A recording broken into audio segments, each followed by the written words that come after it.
first night. I actually worked in that office before you, finishing up my last week now, as a matter of fact.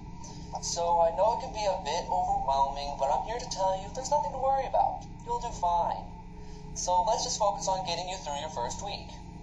Let's see, there's an introductory greeting from the company I'm supposed to read. It's kind of a legal thing, you know. Welcome to Freddy Fazbear's Pizza, a magical place for kids and grown-ups alike, where fantasy and fun come to life. Fazbear Entertainment is not responsible for damage to property or person. Upon discovering the damage, death has occurred, a missing person report will be filed within 90 days, or as soon as property and premise have been thoroughly cleaned and bleached, and the carpets have been replaced, blah, blah, blah. Now, that might sound bad, I know, but there's really nothing to worry about. The animatronic characters here do get a bit quirky at night, but do I blame them? No.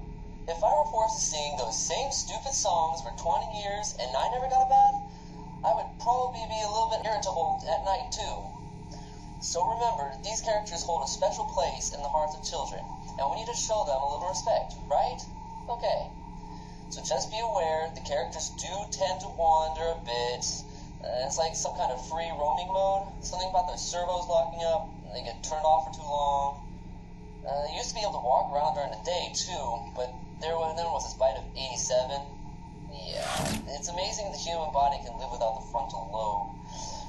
Well, considering your safety, the only real risk to you, as a night watchman here, if any, is that these characters, if they happen to see you after hours, probably won't recognize you as a person.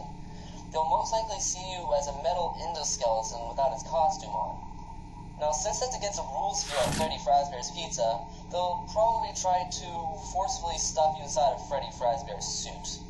Now, that wouldn't be so bad if the suits themselves weren't filled with crossbeams, wires, animatronic devices, especially around the facial area.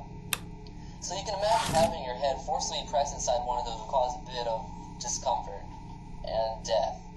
But the only parts that would see the light of day again would be your eyeballs and teeth that pop out in front of the mask.